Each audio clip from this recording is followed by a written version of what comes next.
Hello guys, welcome to my YouTube channel.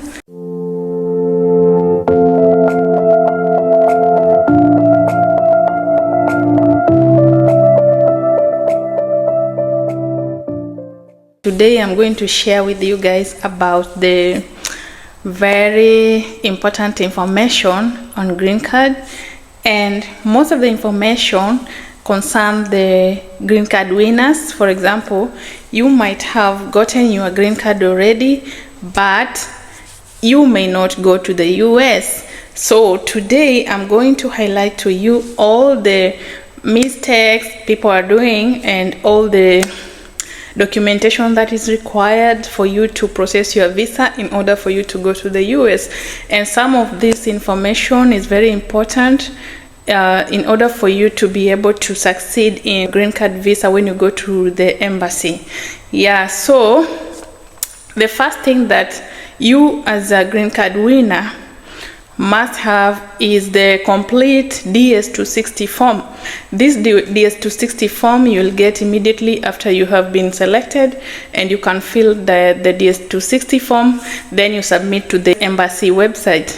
It is filled online through the US Embassy in Kentucky, so you will be able to access this form and fill your details. So in that form there are so many details that someone has to fill, and most especially is about details concerning their date of birth, their location, address, their marital status, children, and also parents, if the person is under parents.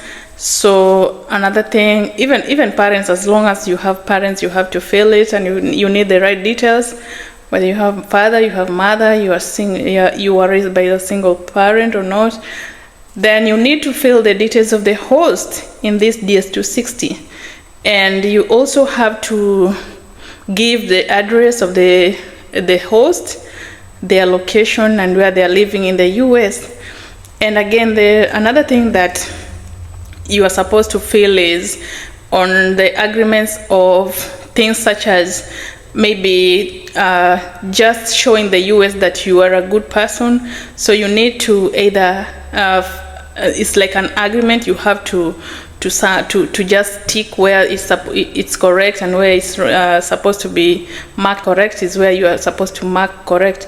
So maybe it'll be asked about dealing with drugs, so that one, of course, you can't accept you're dealing with drugs.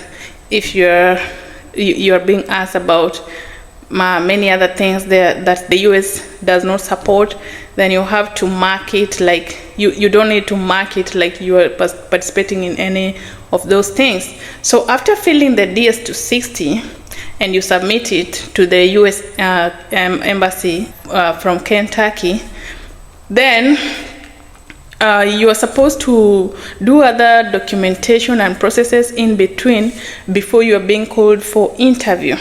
But when you fill this DS-260 the first time, ensure you fill it completely. Like, you don't need to rush, because you need the correct details to fill this form.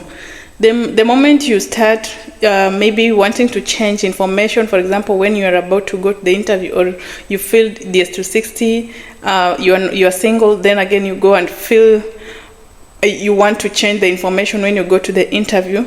Those are some of the things that will prevent you from getting the visa, because the visa officer will see you like you're trying to lie to them, and they may not be able to give you that visa. So you need to be very clear.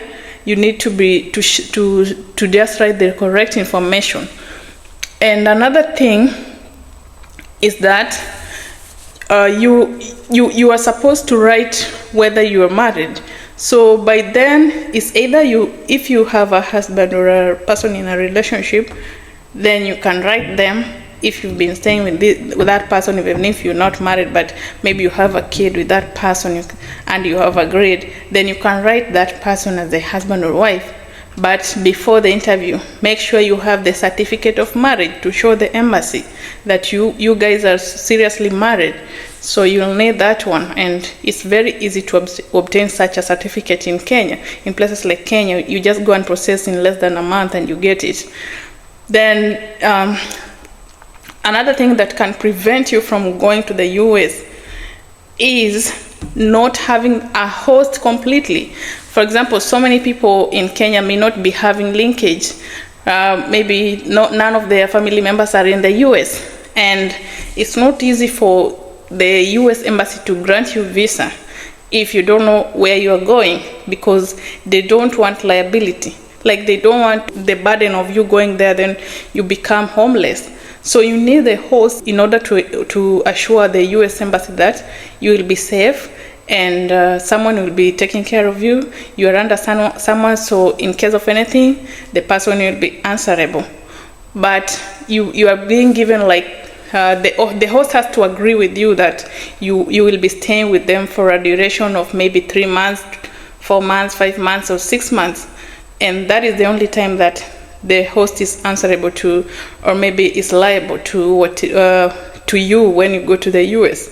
After that, you're supposed to look for ways to start maybe doing some job, or maybe the moment you relocate, you're supposed to be looking forward maybe to go back to school, but it's only advisable if you're financially stable.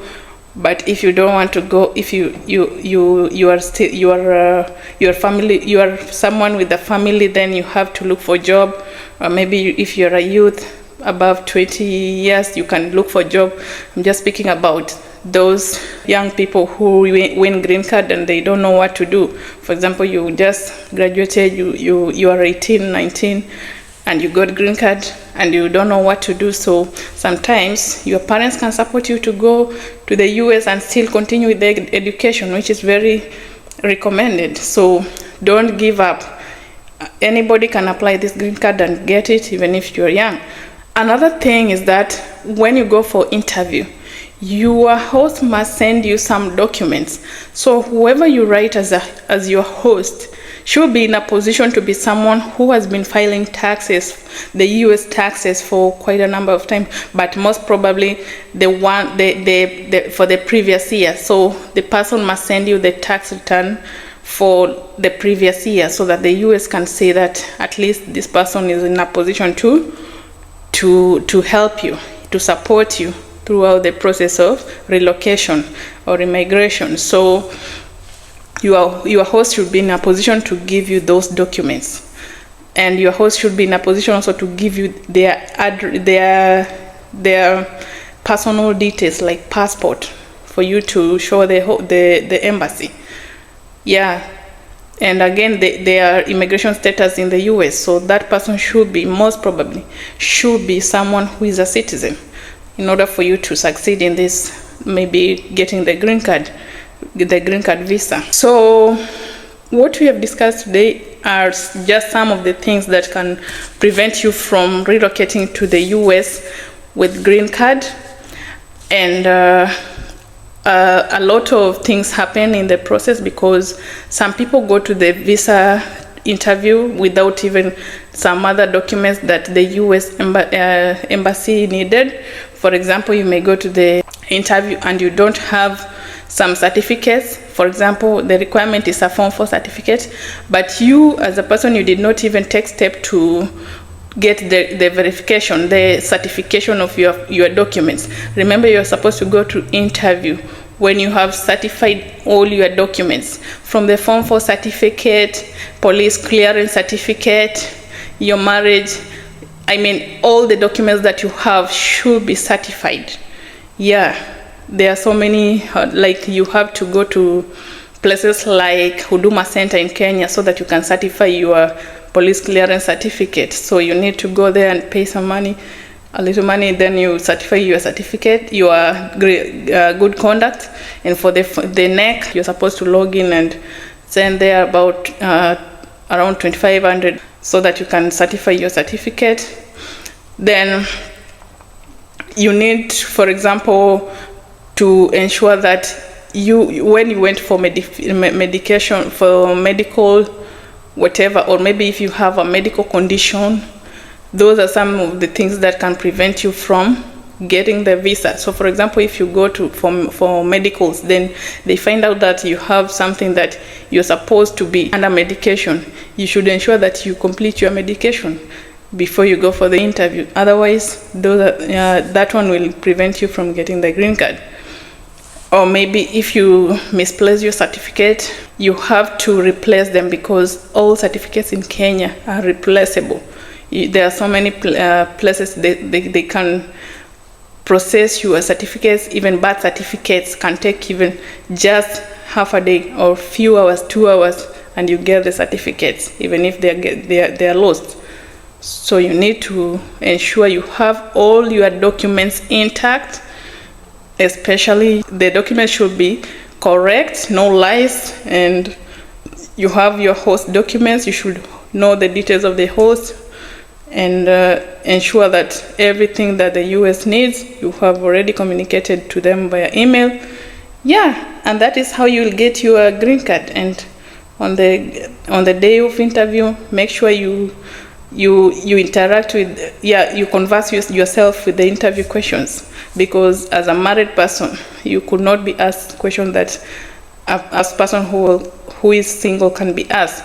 So ensure you have the right answers for that. But most important thing is to ensure you have the right documents. Yeah.